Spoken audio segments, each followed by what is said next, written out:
Hello everyone, it's your favorite West Virginia in space here, and one of the things common in sci-fi is speculative Earths, or what could happen to the Earth given certain conditions or what-if possibilities. It's quite common, it's quite fun.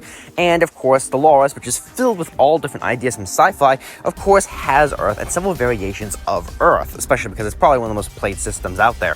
However, that does lead to an interesting question, meaning, with all the different origins and different star conditions in Stellaris, how does Earth change? Does the game actually reflect this, or does it break when trying to be done? So I thought I'd go in and check every origin that I thought was relative, every condition that could alter the planet as far as I'm aware, and see what would happen when you did this. And here are my reports, because no one else apparently did this before me. Now, of course, to understand how things change, we must understand how things are. And to understand that, we must look at the solar system under the normal conditions. Now, guessing the Earth planet type was relatively easy. I'm going to say it's a continental world. That makes the most sense. And the model Earth is given is pretty much just modern Earth. So I'm going to check on that as being correct. Now, of course, I'm going with a standard origin with prosperous unification to make sure there's no origin shenanigans that could be messing with the system. And now we're going to go on a little tour. So the sun is up first. The sun, I don't think, has a unique model, but to be fair, suns generally look the same. Then we go on, of course, to Mercury, which is considered a molten world, which I don't know if it has its own model in the game. It might just be a generic molten world. I can't really tell. Venus, I'm pretty sure it does have its own unique model here. I'm pretty sure it's considered a toxic world, though I really wish it also had the terraforming candidate modifier. I really think it should have had that, given, Venus's history. Next up is, of course, Earth. You can see its beautiful, unique model here, showing off the planet and all that jazz.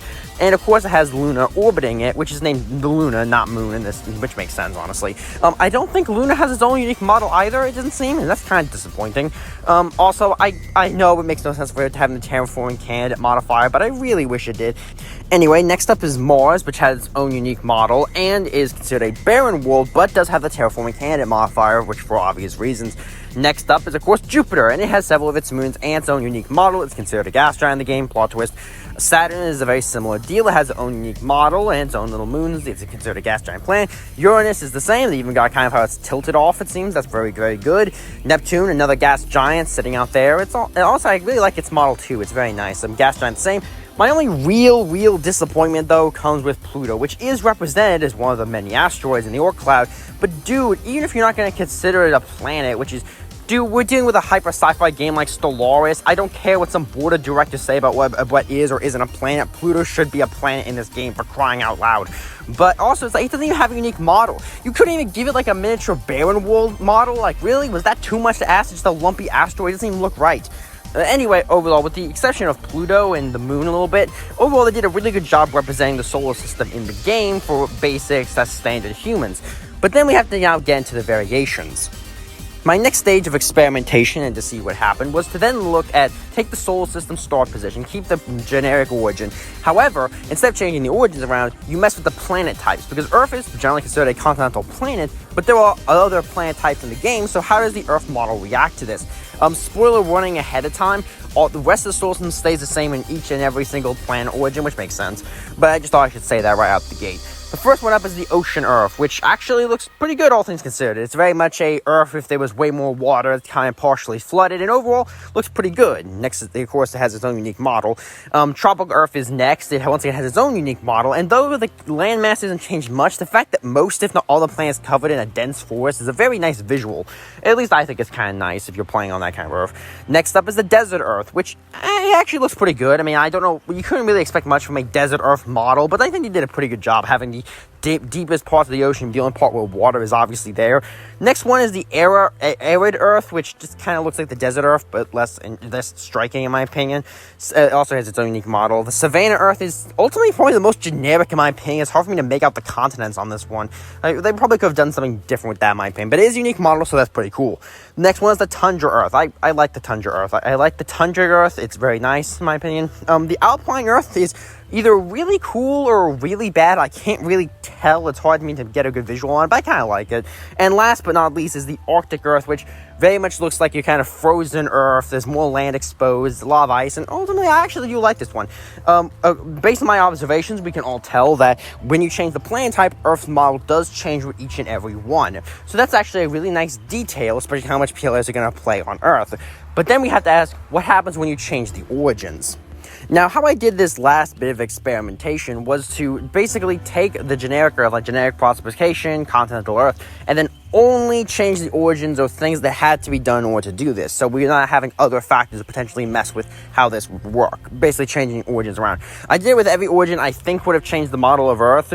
So just, note on that. The first one up is the Life Seed Earth, which does not have a unique model to itself. The rest of the solar system stays the same. But man, I wish Gaia type Earth had its own model. That would have been so cool.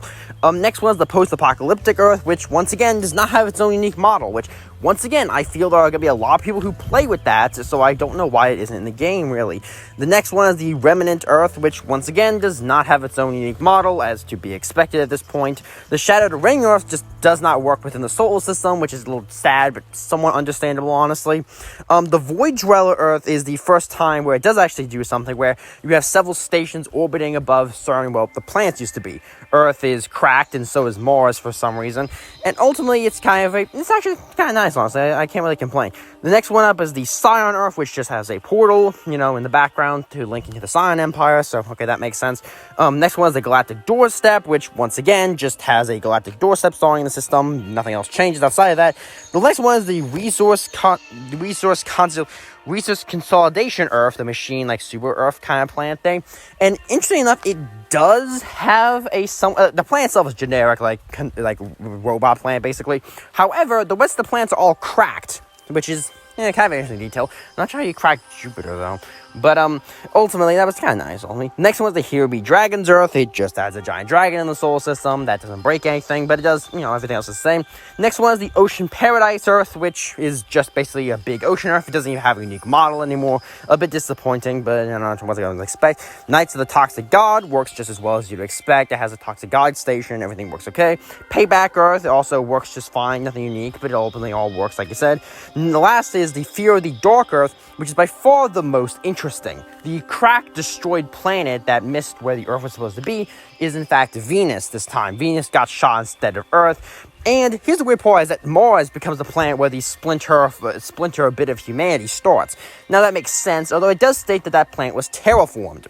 You do not start with terraforming technology if you play the Fear of the Dark Earth origin. So how do they terraform a planet and I don't understand how that works. Like, honestly, I feel like, given how hard that origin starts, I feel like adding that technology to it would just help it be more congruent. Like, come on, the Scion origin's already busted. But ultimately, that's all I can notice with the changes. Ultimately, I think they did an okay job doing, having different Earths as solar system stars. Like I said, I would like to see some of them get improved. Mostly just new models for Earth. Especially because some of these origins, you might turn Earth into a Gaia world or something like that, and you would like to have a unique model if you do it. So ultimately, I do kind of wish they add it. Doesn't be a big deal, but just like a small little update I think would be good. Ultimately, that's just my opinion. What's your thoughts? Do you have anything else that I missed an origin or something I forgot to cover? Ultimately, just comment down below, or dislike if you didn't like it. And ultimately, I will see you all next time. Yeah. Hey, why don't you hit that sub button? You're gonna become a subscribble. Get to see my content quicker. Wouldn't that be nice? I bet so.